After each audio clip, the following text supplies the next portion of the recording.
Good afternoon and welcome to the September 19th meeting of the Metropolitan Area Planning Commission. Can we have our public announcements, please?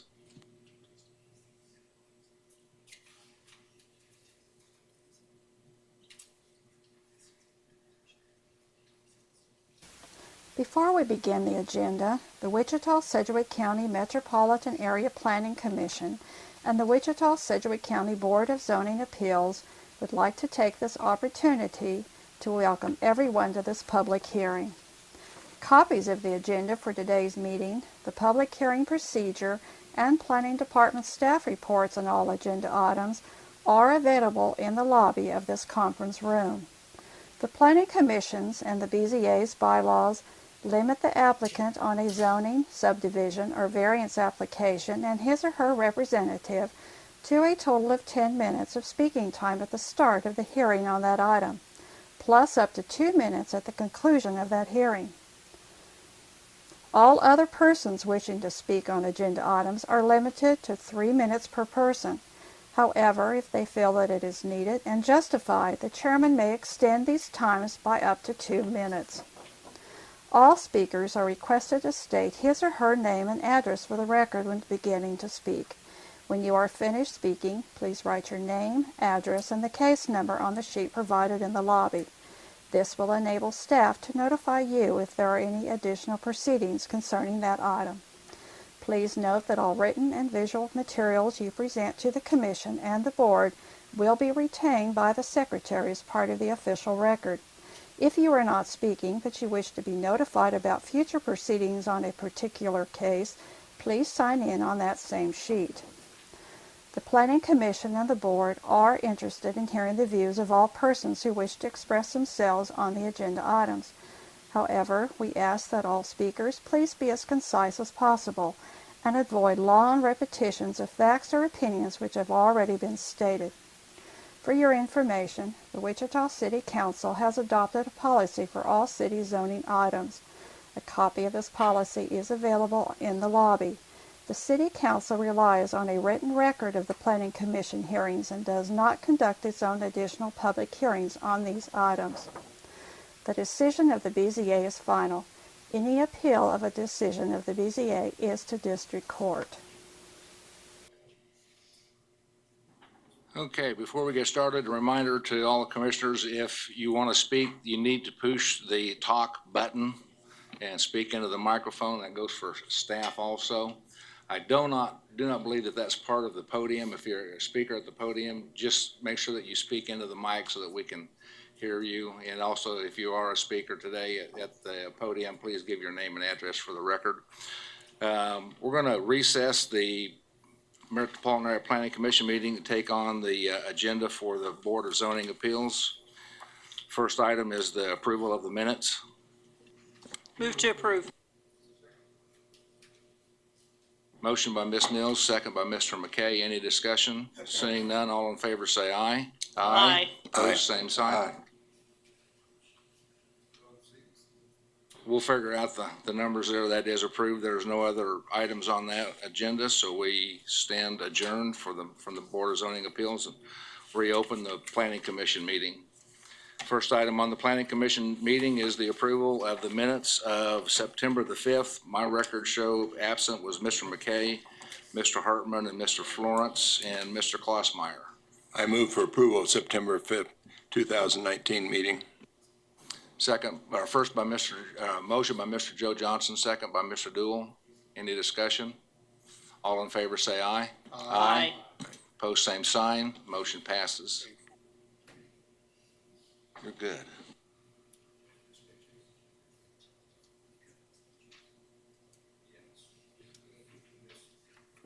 Mr. Hartman, Mr. Florence, and Mr. McKay.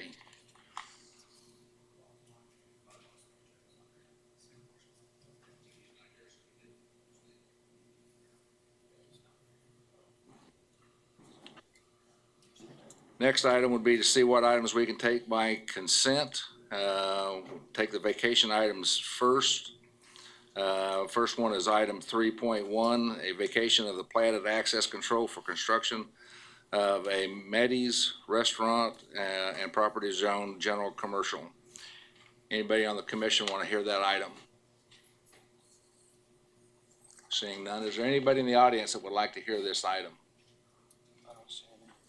Seeing none, we'll take that by consent. Item 3.2, vacation of a platted street setback to reduce a 25-foot setback to 15 foot. Anybody on the commission want to hear this item? Seeing none, is there anybody in the audience that would like to hear this item? Seeing none, we'll take that by consent. I move to approve item 3.1 and 3.2. Second. Motion by Mrs. Miles, second by Mr. Johnson, Joe Johnson. All in favor signify by saying aye. Aye.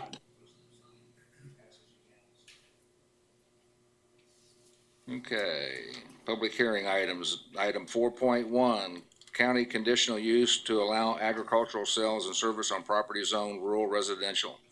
Anybody on the commission want to hear this item? Mr. Chairman, I had a staff question on that item. Okay. Anybody on the commission want to hear the item other than the staff question? Is there anybody in the audience that want to hear that item? We will hear item 4.1.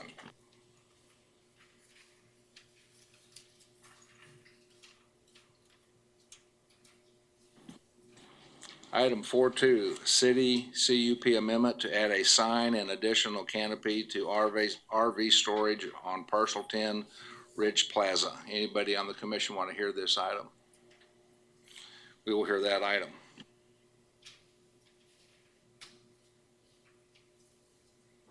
Item 4.3, city zone change to create a new PUD. Anybody on the commission want to hear that item? We will hear that item.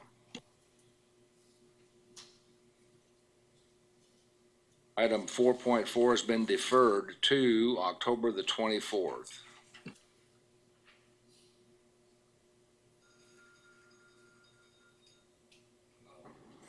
Item 4.5, city zone change from limited commercial to OW office warehouse. Anybody on the commission want to hear that item? Seeing none, is there anybody in the audience want to hear that item? We'll take that on consignment.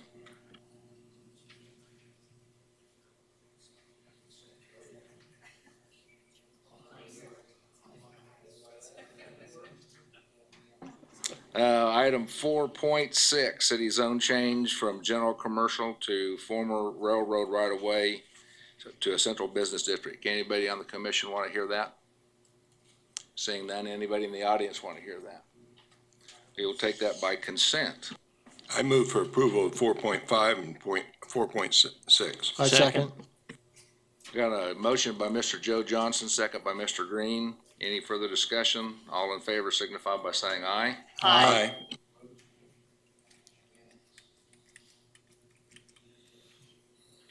It's back to item 4.1.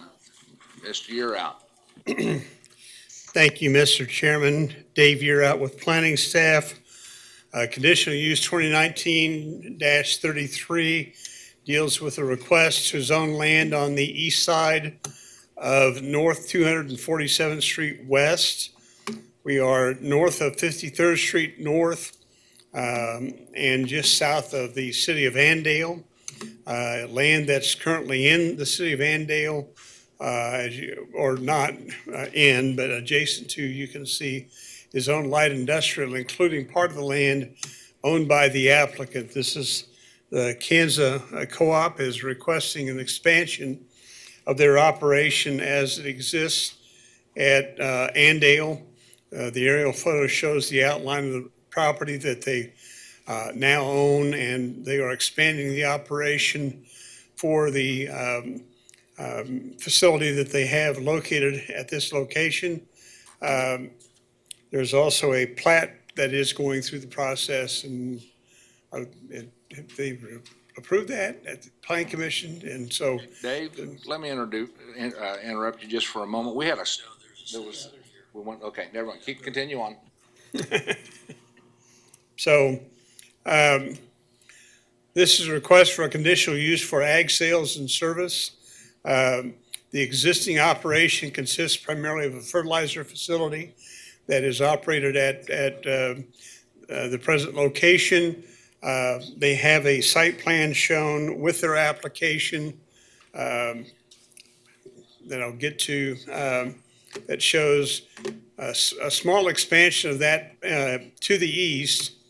They're also talking about a large building that will be built south of the present location that will become part of their expanded facility the co-op is placing in that part of the county to service the agricultural community in that part of the county. As you can see from the map, this is in the Andale area of influence. We did contact Andale, and they communicated that their long-range plan showed this as being industrial.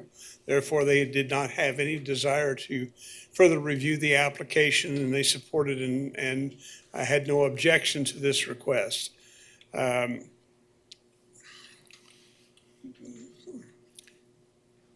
This is the photo taken from 247th Street, looking east at the site, and you can see the extent of the operation as it exists now. There is a proposal to expand some of this activity further to the east, but most of the property expansion will happen further to the south, which is really in this area. And you can see that we got beans on the rest of the area, but the portion owned by the co-op has been cleared for future expansion if this all gets approved. There is one house, and I think that's what the gentleman that is here wants to talk about, that is east of the property.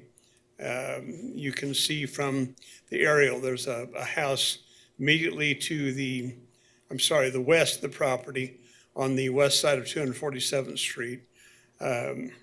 So the other photos that I have are looking north along 247th. You can see the railroad crossing to the north, and then that's a shot looking south along 247th. And it's this area and this to the left of this picture where the expansion will occur. We find this to be consistent with not only Andale's future plans, but not out of character for an expansion. This is to be primarily, and I'll let the folks from the co-op talk about what they're proposing to do in the facility, but they're growing this is a co-op. It used to be the Andale Co-op, and now has been bought by Kansas, which is based out towards Pratt, and they've got a larger operation and are wanting to expand to provide support to the agricultural community in the northwest part of the county. So with that, I'll be happy to answer any questions you have. Any questions for Dave? Mr. Foster? Dave, I just want to confirm the RR zoning surrounds us with a residential use. Will they be required to have the landscape buffering on the west side as well? Not necessarily along the street frontage. I don't believe there's a requirement for that. It's adjacent to it, and it does on the east and the south side, and they do show a landscape reserve. We talk about the requirement to extend that further out to the street, but I don't recall that there's a requirement in the code when you're separated by a street. The county doesn't have a landscape ordinance requirement, so the only thing that would be triggered would be the zoning, either a fence, berms, or landscaping, or some combination of the three. But if they put up a fence, they only have to do one tree every 40 feet. The only reason they would have to screen along the west side is if they had an outdoor storage area that was located within 150 feet of the street. As long as it's set back that far, then there's nothing required. Other questions for staff? Seeing none, can we have the agent or owner come forward? What do you guys?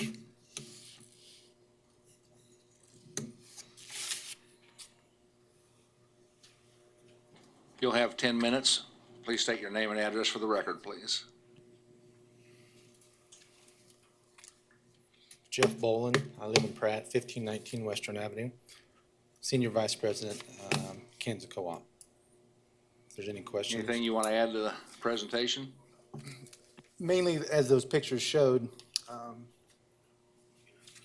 There's a mouse Okay. you can show there on the here we go. computer screen.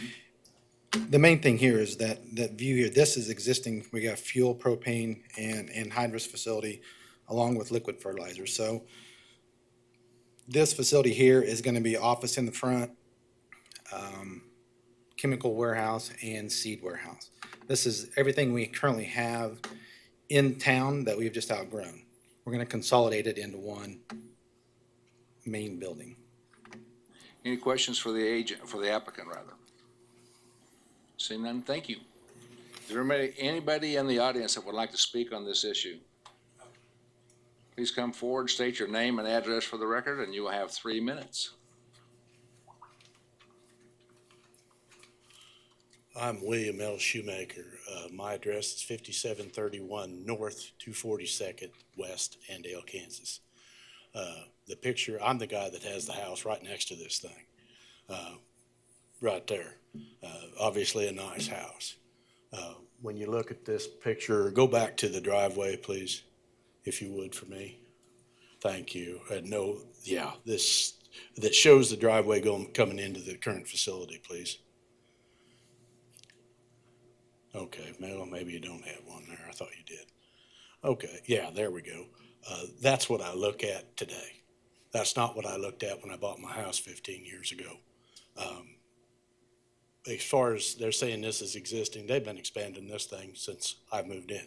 There was no fence there. The anhydrous tanks weren't there. And they've done nothing but add to that place since I moved in. I'm looking at now, you can see my shirt. I just got my kid back from the Marine Corps. I don't want to be here because I've only got 10 days with him. That's neither here nor there. But the bottom line is with this thing, I'm looking at maybe trying to sell my house for an appreciable value. As this thing goes in, it obviously knocks that down to nothing. They've been nothing but built in, not what a good neighbor would do without at least getting permits and notice of that kind of thing. And now they're going to expand on. Apparently I'm going to be the only one speaking against this thing. But what it doesn't show in these pictures here, I shouldn't be the only one, because straight north of this facility is your fire station, within 500 feet straight north. This is Kansas, north-south winds. They're storing all these anhydrous tanks. Guess who's going to get taken out if there's a anhydrous spill here? This is 2019. Freaks of nature come after anhydrous tanks. That I'm talking about the people here trying to make meth and other sort of chemicals that anhydrous is used. As far as a safety issue here, this gate you're looking at right now is left open a lot, more so than it should be as far as security. So yes, I have some real concerns about this facility, the way it's been maintained in the past and what I expect it to be in the future. I guess I'm not going to use up any more time. I'm not used to public speaking. I'm sorry about that. He gave me a little heads up on how to say this thing, but I do have some real concerns. And one other thing, I haven't had my groundwater tested recently, but with all these chemicals that are going to be stored there now and currently and in the future and whatever else they've done, I'd like to see what my well water's worth right today. I don't know. I thought about that when I was coming in.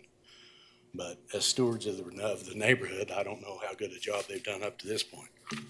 Mr. Shoemaker, you did a better than average job, so if you could stay at the microphone just for a moment in case there's any questions from the commission. Anybody have any questions for the speaker? Seeing none, okay, thank you. Oh, Mr. Johnson. What's the appraised value of your property? Sure, I couldn't look you in the eye and tell you that. I can tell you what I paid for it 15 years ago. That's about as close as I can give you. I haven't had an appraisal done. That brought up another note. I wasn't even aware of this till about 2 weeks ago. I seen that sign come up across the road, one of my first notice of it, until I got this letter. And currently that sign, which is supposed to be a billboard that you can see, is currently down in the ditch that shows a public notice that this is even going in. It's laying in the ditch. If you're going to put up a public notice, shouldn't be at least keep it up in the air so people can see it. Mr. Florence? Have you had any problems with runoffs during the recent rains? Did it run into your property? I don't believe that the runoff from this facility comes towards me. I think the ditch between us catches that, sir. I believe it does. Not seeing any others. Thank you, sir. Appreciate that. Thank your son for his service. Is there anybody else in the audience that want to speak on this issue? Seeing none, I'll bring it back to the commission. Yeah, we do. Rebuttal, you guys have anything you want to add? Okay. Okay, if you would come back, we have a question for you.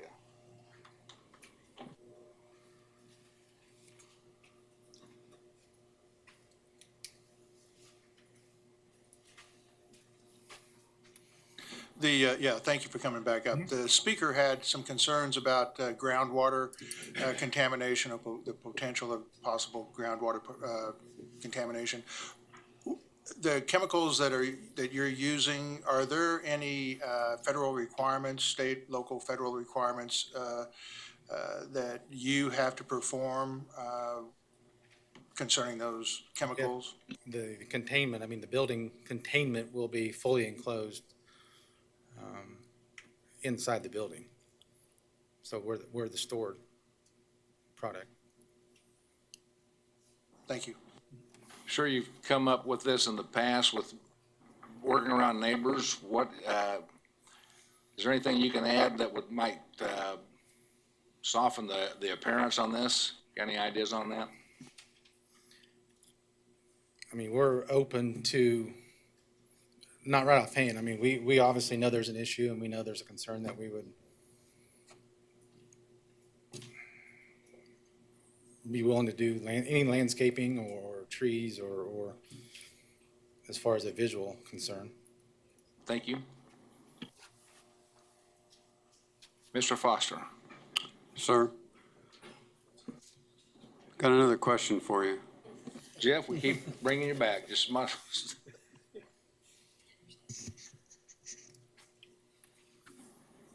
Mr. Green touched upon any regulations. How about KDHE in terms of, the gentleman mentioned that some of the tanks and your facility there up to the northwest had been brought in, and that's been improved. Are there any state regulations relative to fire, environmental concerns that require you to have a secure fence around the entire property? Brian?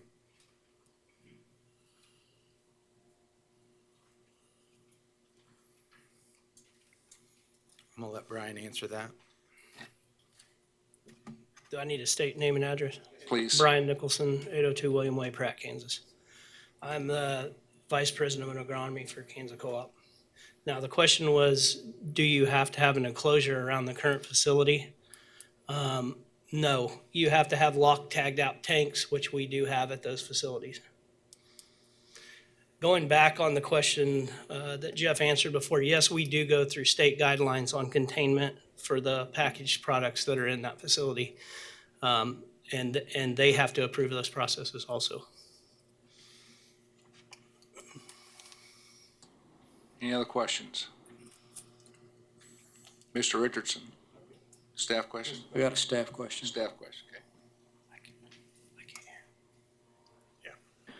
Dave, where the current operation is there, that sort of that square, is that properly zoned for that operation today? It's unclear from the, Well, it's zone light industrial. yeah, The current operation is here. This light industrial is the county yard, Okay. Public Works. right. All right, thank you. All right, adjacent, and then of course you got the railroad that goes through hauling all kinds of materials. Mr. Joe Johnson? So really what we're looking at today has nothing to do with the criticism we've been hearing about the tanks. What we're looking at here is an expansion of the sales facilities. Yes, Is that correct? yes, sir. Thank you.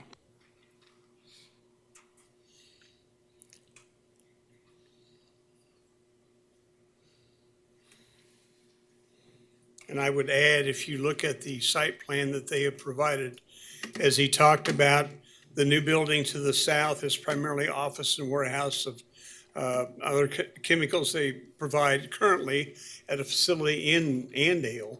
that they've outgrown.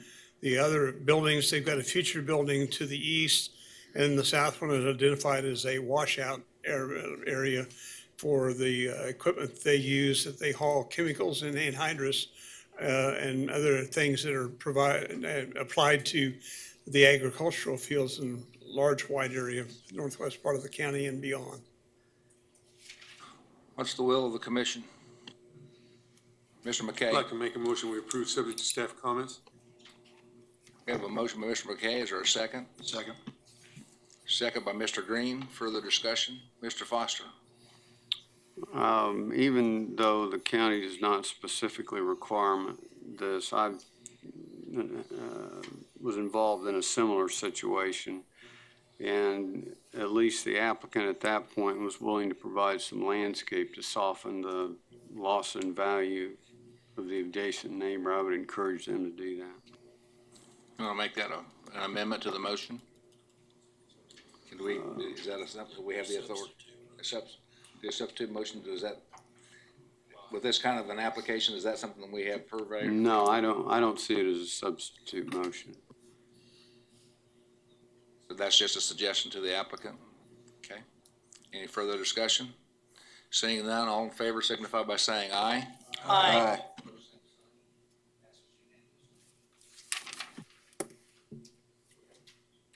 Next item, please. It's still me. CUP 2019-29 is a request to amend the Ridge Plaza CUP primarily as it applies to Lot 10, which is the new U-Haul facility that's on the east side of South Holland, immediately north of of Kellogg, as outlined here in red. We handled a modification on this a year ago to accommodate the new facility that's currently under construction. That's an old photo, but that shows geographically where this is. This is the plan, and it shows the new building that's being built on site for U-Haul. The old site plan showed outdoor storage of RVs, and that was approved along this north side, limited mostly to the northwest area, northeast area, I'm sorry. This request is to expand to allow covered RV parking to go along the north side of this lot, which is to expand that area further to the east, closer to Holland. And then the other modification is a request to allow an on-site sign to replace what was there roughly in the southeast part of the site. And I think we provided you hard copies of that. I don't have it in a slideshow. This is a photograph of the area, and you can see essentially this is where the RV storage would go.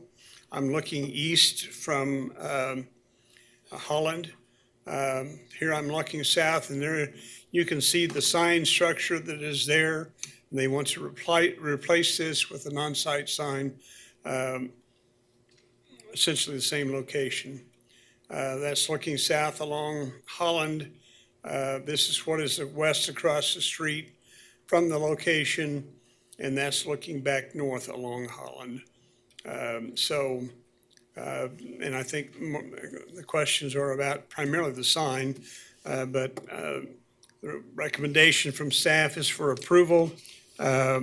With respect to the sign, I would say that there are other signs along Kellogg. Also, other language within the CUP allows other signs on site of other parcels to go up to 50 feet and higher. So this one is not out of character at all with what is already existing within the CUP at other locations. So with that, I'll be happy to answer questions. Questions for staff?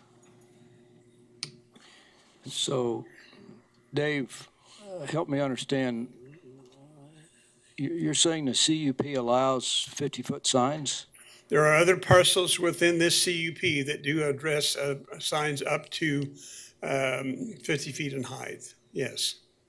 on this parcel, but other parcels within the CUP.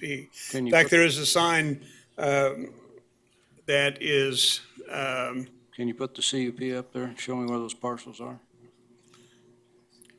not off the top of my head, other parcels, because I don't have the CUP drawing with me, but I know that there's an on-site sign for Comfort Inn that's higher, and some of the signs, the parcels that were discussed further up here along, because this CUP goes clear up to Ridge and Maple. And there were other signs that were identified. Language, I looked specifically, that allowed some to go higher and up to 50 feet. Scott? And then for the parcels where the, on the east side, in the LC zoning along Ridge Road there, this commission recently approved an amendment to allow 3 signs of that height on that parcel. Can you put the sign, the skeleton of that sign back up, Dave?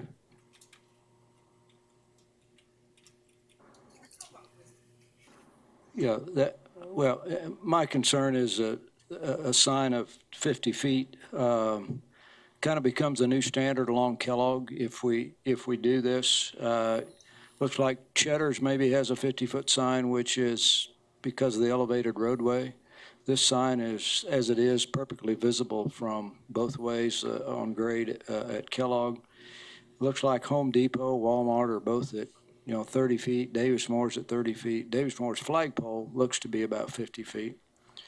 And again, my concern is that we'll now have 50-foot signs all the way along Kellogg. This is, U-Haul's not an impulse kind of purchase where you need to, it's not where you're going to go eat dinner, that sort of thing. I just think that probably a lower, smaller sign would be adequate to where I'm coming from. The other one that's 50 feet looks to be on down the way at Mays Road is the Kia dealership, and there's an elevated roadway there as well. So, thank you. Additional questions? Seeing none, thanks, Dave. If we have our agent or applicant come forward, please, you'll have 10 minutes.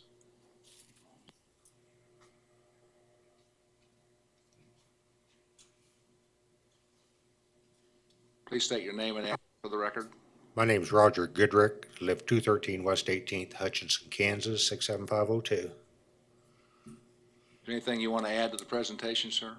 Yes, Wood Springs Suites, which is a property adjacent to the east, has a 50-foot sign, which is at the elevated roadway. We're sitting below the elevated roadway. And we just want the ability to be able to see on approach to that elevated roadway. Mr. Hartman? Do you know how tall the existing structure is there? The existing structure is 35 foot. I think the Woodbridge sign is probably, even though it's higher, it's because it's sort of hidden by the elevated roadway, and it's probably substantially smaller than the square footage that you're requesting, I would think. Although obviously I don't know. Other questions for the applicant? Thank you, sir. Is there anybody in the audience that wants to speak on this issue? Okay, please come to the podium, state your name and address for the record, please.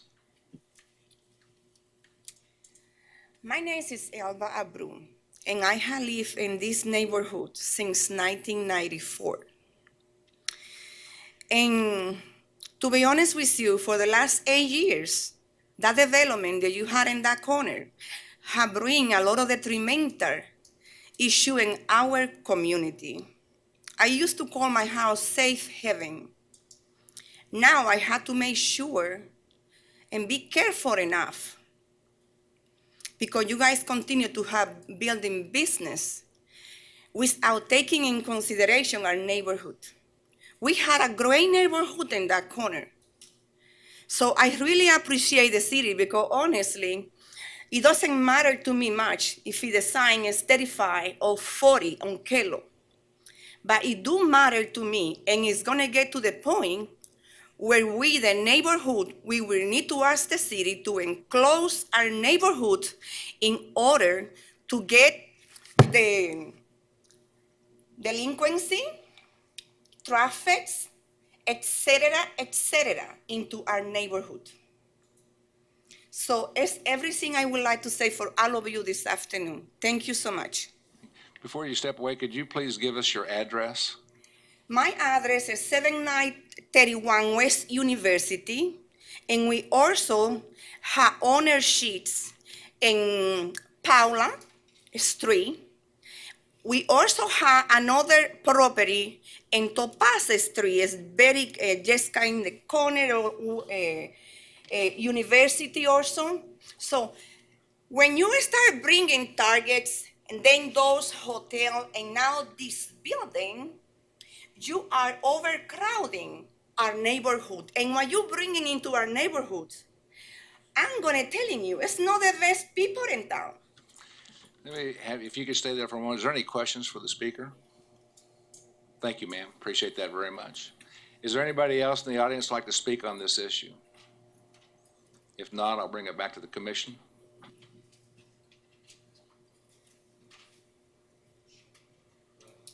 I'll get that one of these days. Would the applicant like to add anything to their presentation? Anything you want to say, Roger? Okay. Now I'll bring it back to the commission. Only my second week, that's right. Mr. Foster. Dave, could you review the concerns raised by the neighbor there related to, in this request, is there an increase in signage height for anything other than along Kellogg? No, we're only talking about a sign that would be at this location, and a new construction would happen along in here. Nothing happening further to the west of Holland or encroaching further into the neighborhood further to the west. Second Not from question. this question, or this case. Second question, I think Mr. Richardson has raised a good concern. It's almost like there's three different heights relative to signage. One is trying to see it from the full elevation, then there's a transition, and then you have the ground level. Do you have any thoughts on that?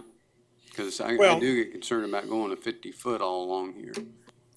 Given all the improvements that happen along Kellogg, it doesn't show in this aerial per se, but what is different is all the activity at this location. It is now Eisenhower Expressway that's elevated over Kellogg. Kellogg itself is pretty much at ground level. The sign is going to be visible for eastbound traffic further as you come from the west, but no visibility really for eastbound or for westbound traffic, because you're not going to be able to see over that elevation that occurs where Eisenhower goes across Kellogg now.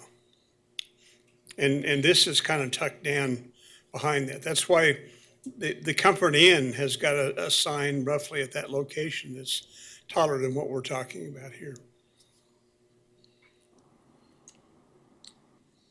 Somebody want to make a motion? Mr. Bill Johnson. I move to approve for staff comments.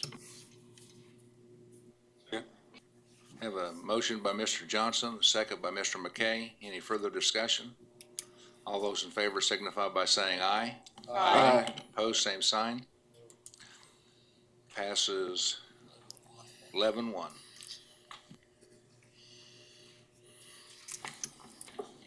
Next item is 4.3, a city zone change to create a new PUD in the area near West MacArthur and South Seneca.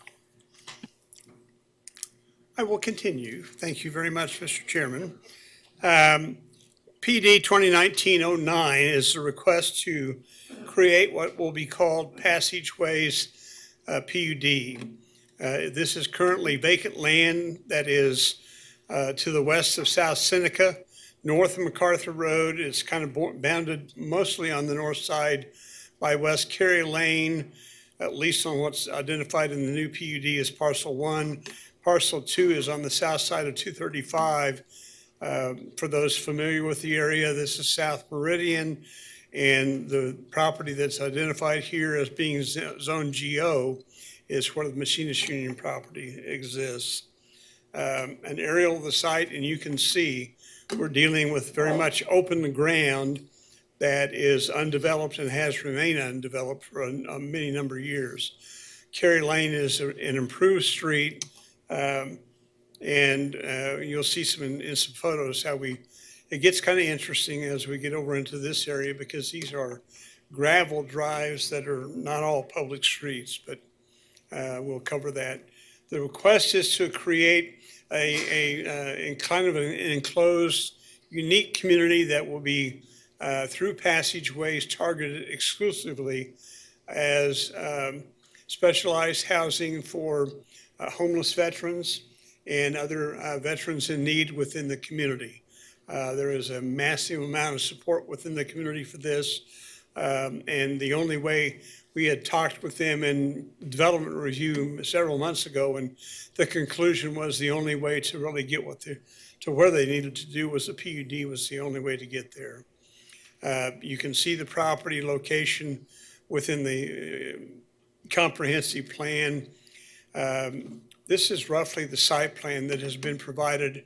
I'm sorry it doesn't come up much better, but you should have a copy that was provided to you. And within the staff report, we talked about some need to provide additional clarity within what we wanted to see within the language on the PUD. And I think you have been provided a revised copy today from the agent addressing a lot of those concerns. Essentially, what they are talking about doing is to create an enclosed community, closed community to a great degree. I think they call it a gated community within the facility that will have several individual housing units, cabins, whatever you want to call them, that will be places where the individual clientele will live on site. We have a series of buildings being provided, and then a new drive entrance that will connect MacArthur to Kerry Lane that will be a private drive through the facility. And there will be offices and as well as some other community buildings internally to support the operation, and then some other commercial buildings that will be made available to other support entities that I know the agents will talk about in their presentation of what's going on. You'll notice in the site plan, they're also talking about future areas for development. And again, I'll let Susan with Passageway talk about what that's talking about, because they have, as I understand it, a commitment to build a number of these units now, paid 100%, that's coming from various entities within the community. And then as the group, they are hopefully successful, have room for additional cabins and support facilities elsewhere in this parcel 1. The use of parcel 2, they talk about that in the PUD document. They have some long-range visions of some other types of sports services that I'll let them talk about. We talk about it a little bit in the staff report. But a lot of the, this is reaching a little further into the future, because this is a major undertaking in and of itself. We do note in the staff report, this is unplatted land. A plat will have to come through and address a whole litany of things that will be done to support this. The important part is we're keeping these as separate parcels, which will change the nature of how internal utility service is going to be provided, rather than breaking out of several lots or parcels, which would be a bigger challenge, we think, in providing support services from a utility standpoint. I'm not going to spend a lot of time reviewing that, because I think you really should hear from the applicant about this. This is a picture from Kerry Lane looking south at the property that's currently vacant. And here I'm looking west along Kerry Lane, so you can see how this is all open, and this is mostly parcel 1 in that area. This is actually, that's not quite right, because I'm really on this little gravel drive just north of Kerry Lane, looking kind of west at what is parcel 2. That's kind of the break on that you get from that from that area. Here I'm looking south, and this is the gravel drive, and as best we're able to tell, that is not in the land that it's land owned that's a part of the mobile home park that is to the west. So this is their drive, and this does not go through to MacArthur. In fact, it's gated and fenced off and closed off. You can't get all the way through to the south. This is the further south, further, and closer down to where that dead ends at that location. Here I'm back at the intersection back here, and I'm looking further east along Cary Lane. You have a manufactured home subdivision to the north of this property. And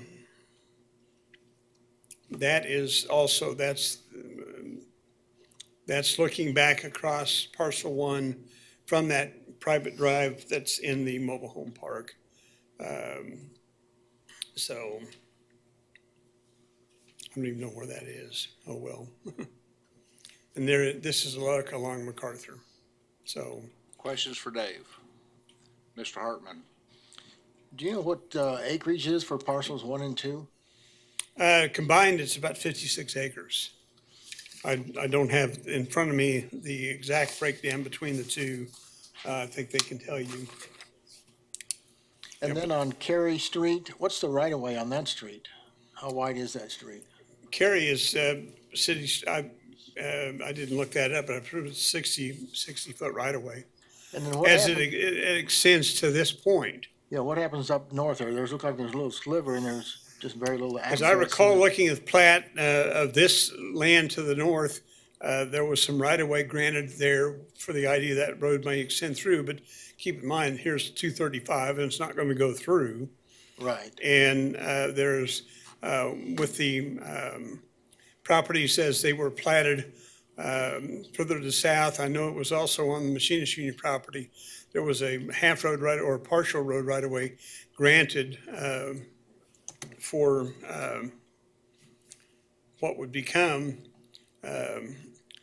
extension of Cary Street, and that's partially through, but that's never been improved.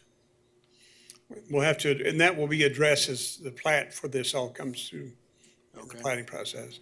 Mr. Florence? Will the houses that are planned to go there, would they be classified as tiny homes?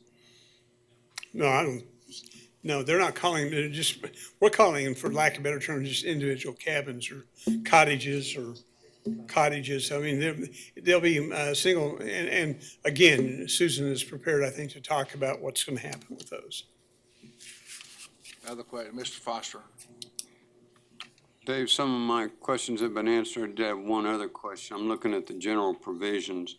It's referring to parcel 1 parking, and it references being appropriate to the code for central business district. When we've looked at some of these in the past, it's my understanding is there's no parking requirement. So my question is, how do you deal with staff parking? Well, that's what they're requesting is central business district standards, which is no off-street parking per se. Within their site plan, they show quite a bit of parking, and the site plan is also binding. So a little bit, I guess, is depending on how you want to cut that. It would take a further modification of the site plan, in my opinion, if the PUD is approved to change parking within that. Additional questions for Dave? Seeing none, thank you, Dave. Would the agent or applicant like to come forward, please? And you will have 10 minutes. State your name and address for the record, please. Levi Bond with Caw Valley Engineering, agent for the applicant, located at 200 North Emporia, Suite 100 here in Wichita, Kansas. Thanks for presenting, Dave. As all of you, I think, have in front of you, we've went ahead and revised the PUD drawing per his recommendations. I just want to quickly go through that because I know all of you want to hear from Susan because she's the one with the vision. But let's see. Yeah, okay.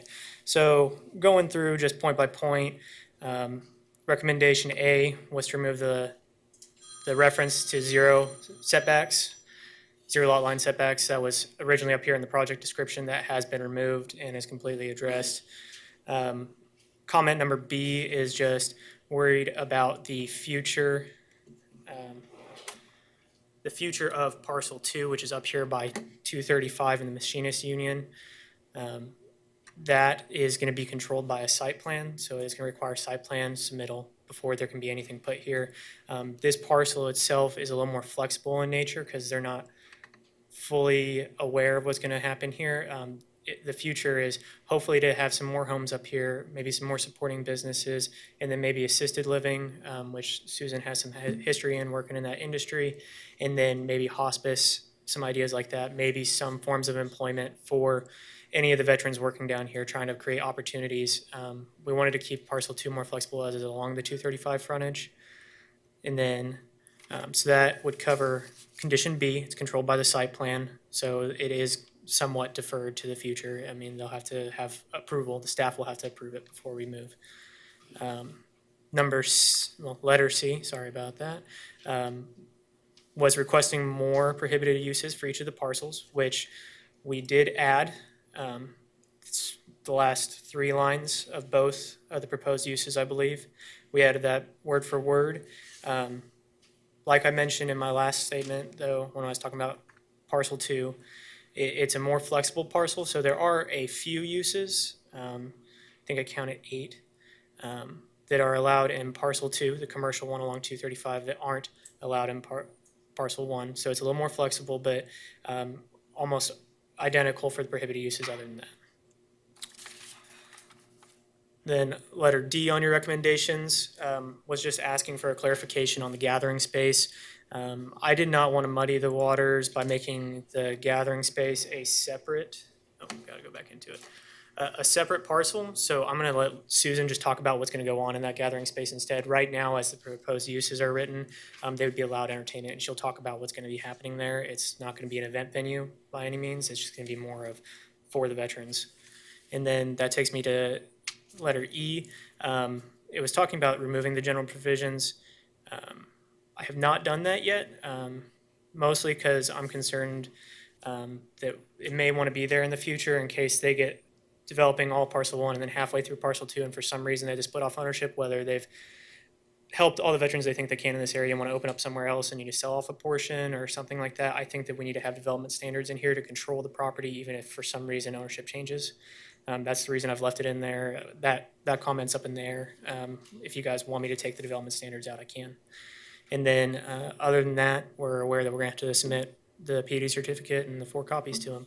At this time, I'd like Susan to come up and quickly talk about passageways, and then the group area, and then kind of the support they have. Thanks. Thank you to both Dave and Levi. My name is Susan Mollinger. I live at 6841 West Shade Lane, apartment 202 in Wichita, Kansas. For the last 5 years, my daughter and I have been the operators of passageways. We opened 5 years ago, almost to this day, and we have a house in West Wichita where we take in homeless male veterans and help them get back on their feet. We're getting ready to graduate, or we call graduate, our 82nd veteran on tomorrow. That means that they have gone through our program and have overcome the issues that brought them to homelessness in the first place and are ready to have a house of their own. So it's been a wonderful journey.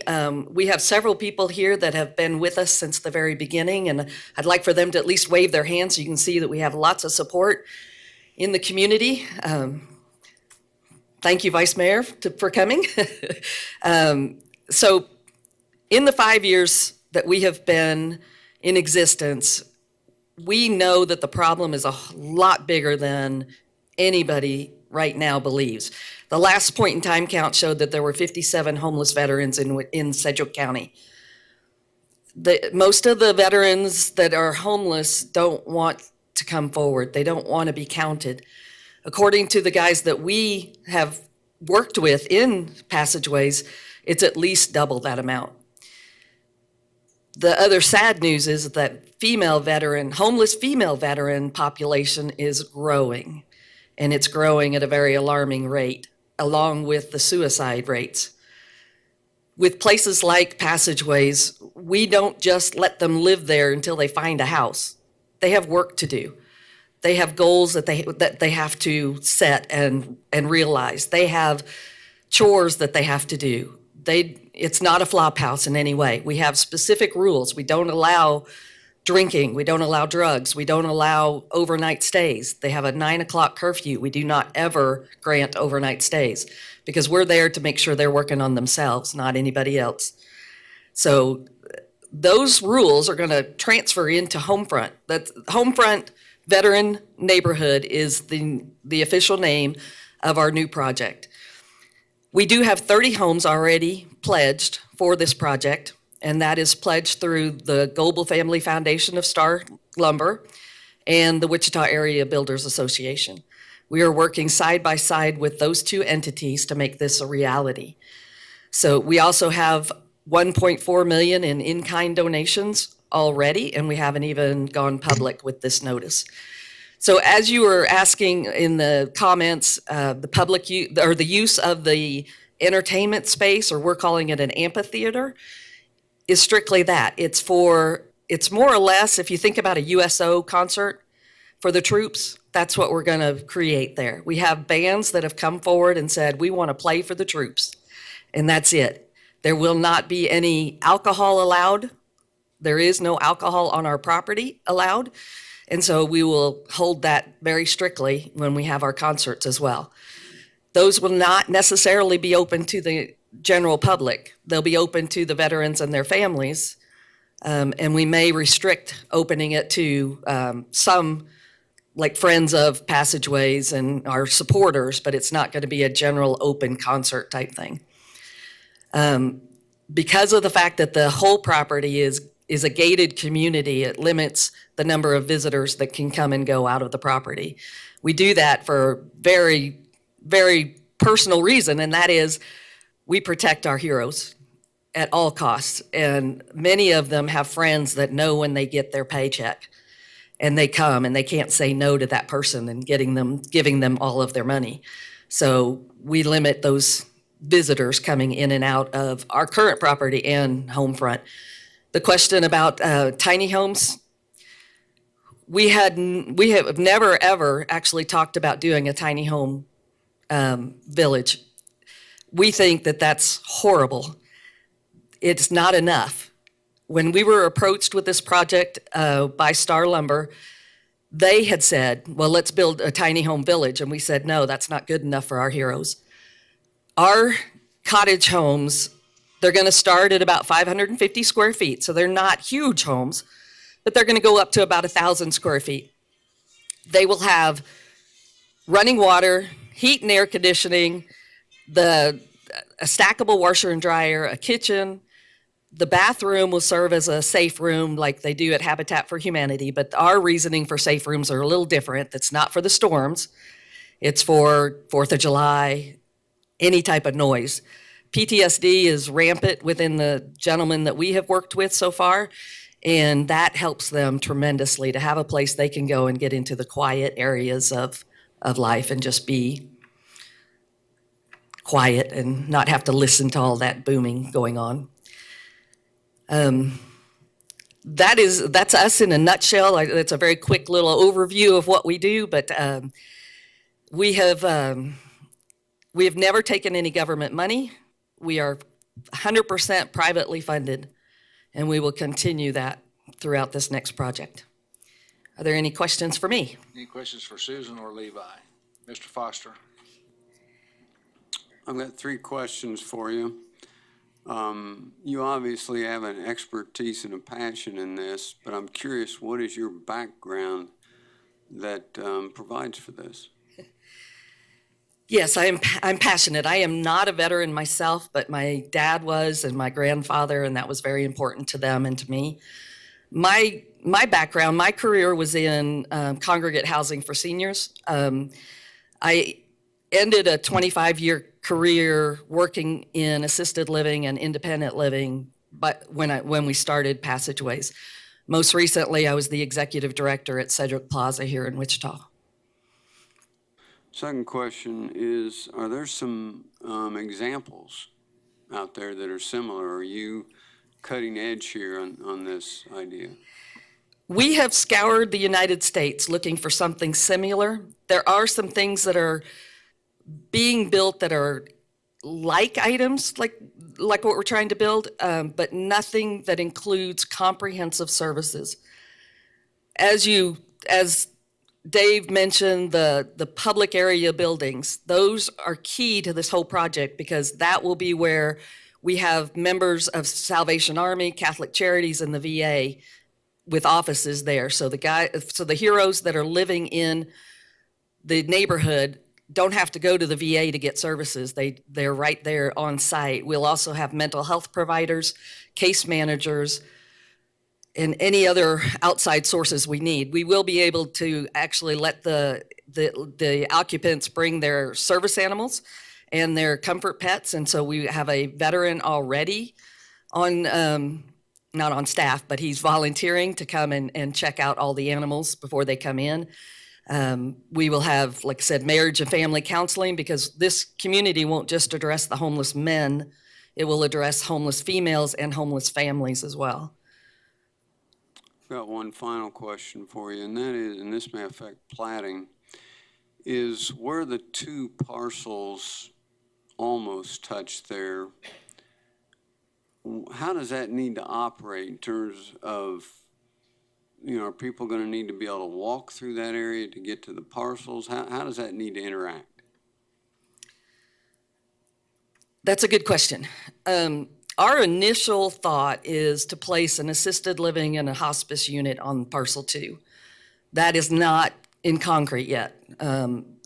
If that is what we're going to do, yes, we will have to have that roadway completed. Carey Lane will have to be extended for fire and safety reasons.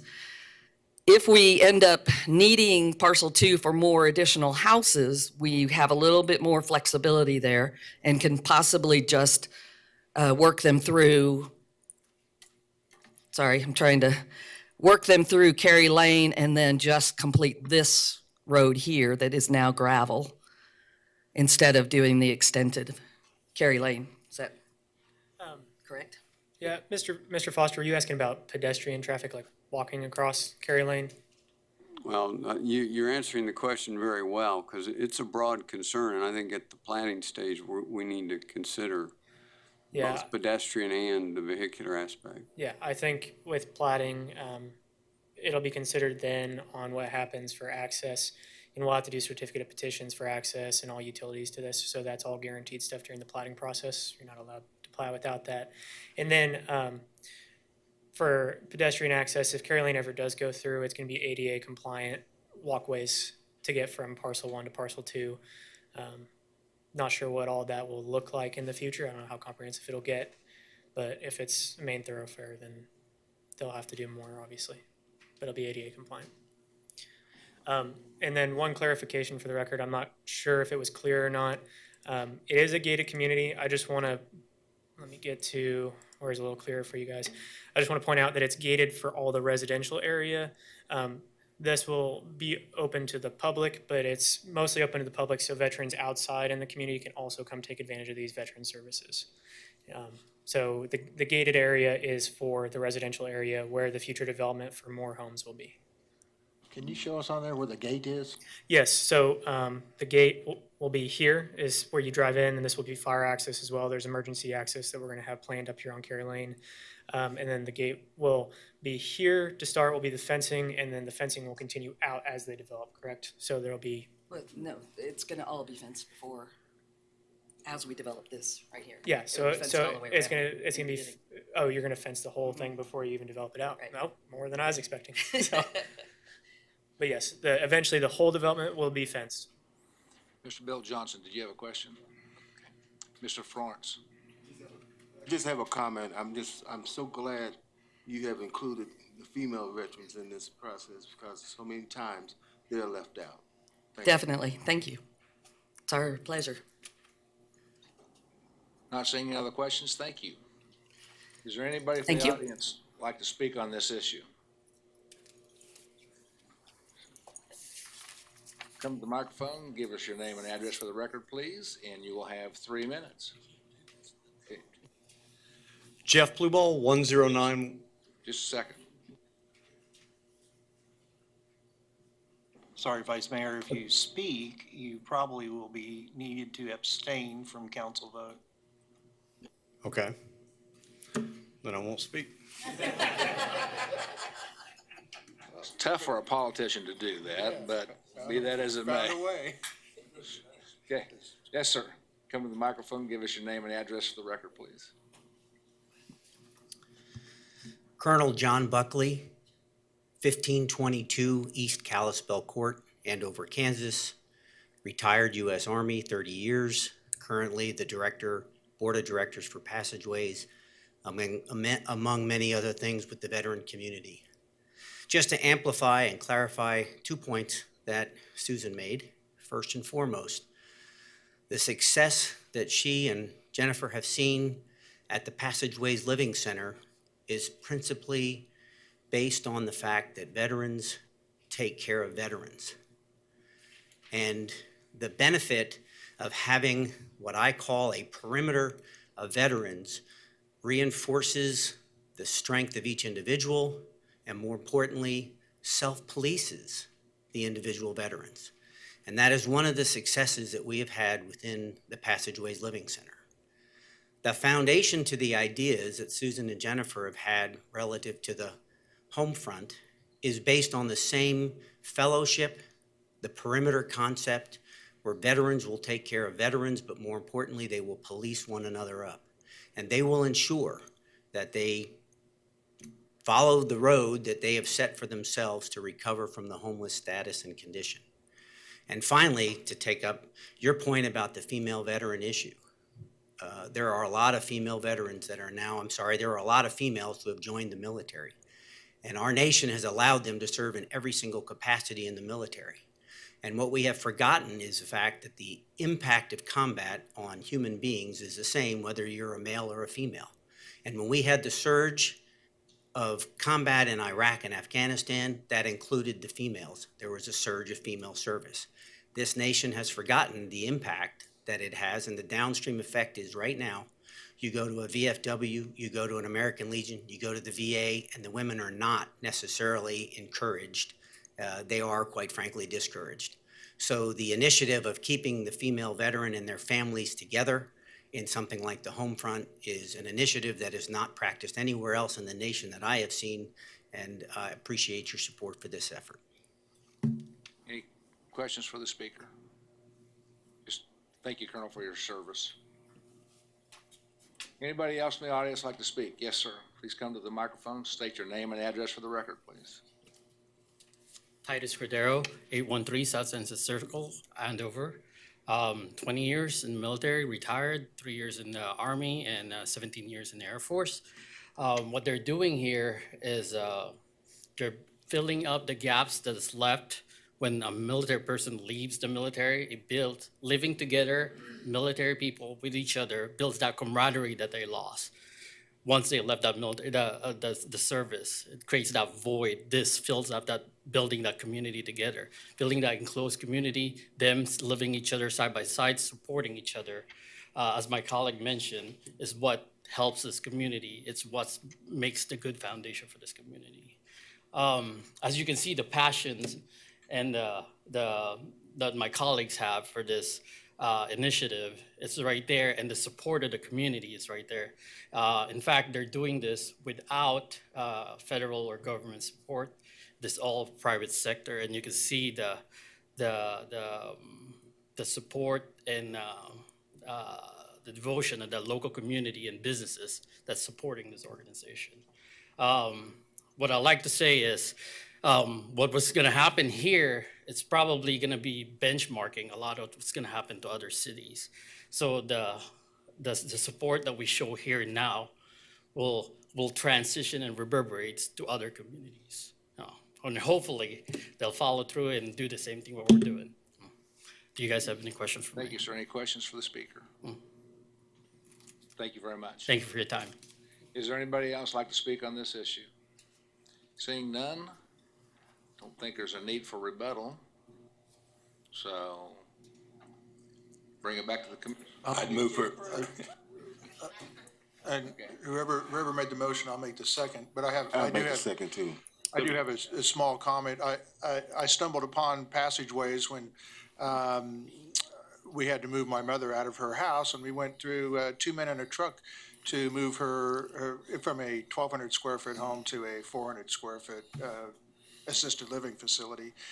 Contacted contacted 2 Men in a Truck, and they work with Passageways, and we were able to donate a vast majority of her furniture at no cost, and it went directly to Passageways to serve the homeless veterans. So with my second, I would very strongly recommend approval of this.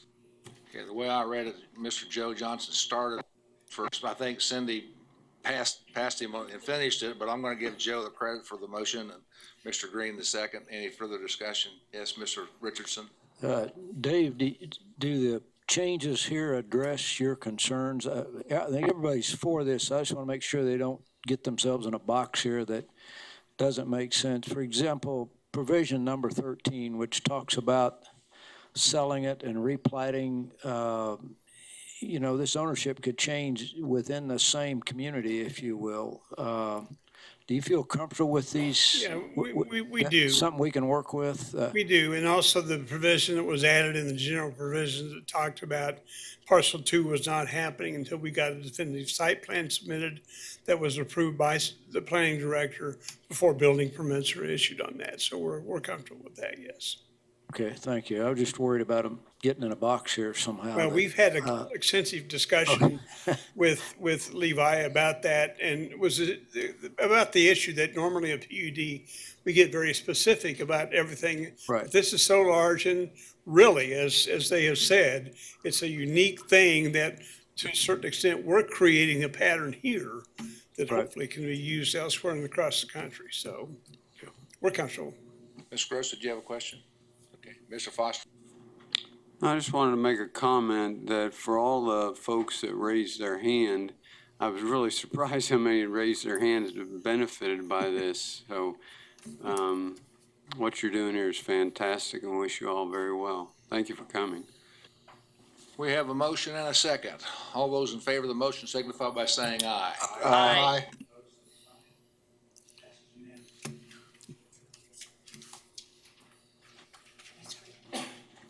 Yes, Mr. Richardson. I just want to make sure on the minutes for Board of Zoning Appeals, I was absent, so I need to make sure I abstain from that. I'm not sure I got that covered at the time. We'll make a note of that. And then we need to look at, Okay, I think, okay. are we ready for the schedule? Can we do that? Okay. I've got a couple of comments there. We've got a meeting scheduled on Christmas Eve, which doesn't seem to me to be a very good idea. Can we slide that around in December, like the 3rd and whatever that would be, the 10th? If that's the will of the board, yes. Yeah, and if you feel like that you only need the one meeting, that would work as well, given the short time frame that we have to get everything done. But when I put that together, I was just trying to follow the normal pattern and then let the commission decide what you wanted to do with either 12 or 11 meetings. Just so the board knows, likely what'll happen then is there'll be a subdivision committee meeting that week. Thank you very much. But we're hopefully done by noon. But I mean, you know, the afternoon of Christmas Eve, nothing's going to happen. I mean, it's not going to be fair to the applicants or anybody who wants to hear it. So I think we ought to deal with that, either move these meetings one way, and I don't have the calendar right here in front of me. I don't know whether you can move it all. You can. It would be the 3rd and the 17th. Move it to the 3rd and the 17th. I would so move that we do that then. second.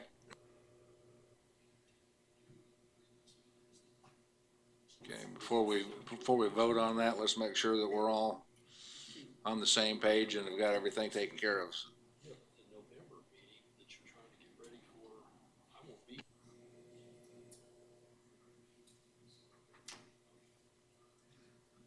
Okay, so the changes would be, somebody help me out. We're set now for the December the 10th and the 24th. Those would change. Is that correct? And they would change to what? And change to December 3rd and December 17th. So Tuesday, December the 3rd and Tuesday, December the 17th. So we'd meet on a Tuesday instead of a Thursday. I don't know why you're talking about it, because it says December 24th, 2019, yeah, I was just gonna say the No. same thing. Should be 2020.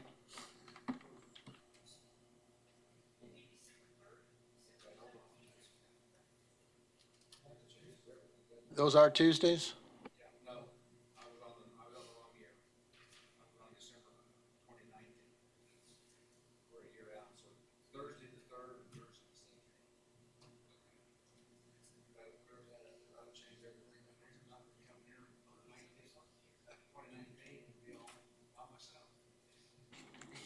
We have a motion. I hope we're understanding what the motion is. All in favor, say aye. Aye. Post same sign. Unanimous. Mr. Warren, I've decided I'm going to take a hit for the team and join the subdivision committee. Thank you. Let me say it's a great group, yeah. I heard it was a great group.